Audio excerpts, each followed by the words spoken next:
Masih dari Kota Ambon, Tribuners, parkir liar masih marak di Diperpoka di Sub Ambon ancam tindak pelanggar. Praktik parkir liar masih ditemukan di sejumlah titik di Kota Ambon. Salah satunya di kawasan Swalayan Dian Pertiwi atau Diper Desa Poka, Kecamatan Teluk Ambon, yang kerap dipadati kendaraan roda 2 yang parkir di badan jalan.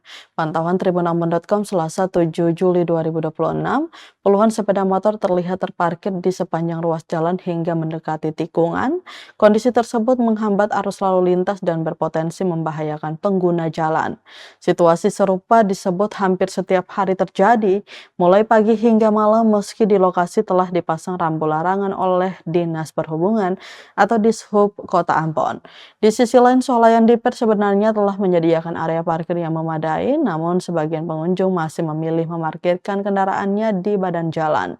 Kepala Dinas Perhubungan Kota Ambon, Yan Suitela, mengatakan pihaknya rutin melakukan patroli untuk menertibkan kendaraan yang parkir di lokasi terlarang. Ia menegaskan kawasan depan Swalayan Diper bukan merupakan lokasi parkir yang diperbolehkan, bahkan sebagai bentuk penindakan petugas Dishub tidak segan memberikan sanksi berupa pengempesan ban kendaraan yang parkir di area terlarang. Yan menjelaskan pemerintah Kota Ambon telah menetapkan lokasi parkir resmi melalui surat keputusan atau SK Wali Kota Ambon yang mencakup 30 ruas jalan di wilayah kota.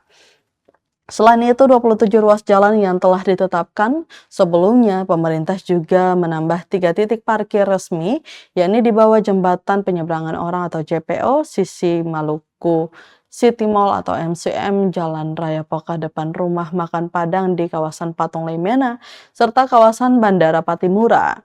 Karena itu, masyarakat diimbau memanfaatkan lokasi parkir yang telah disediakan, termasuk area parkir milik Swalayan Diper.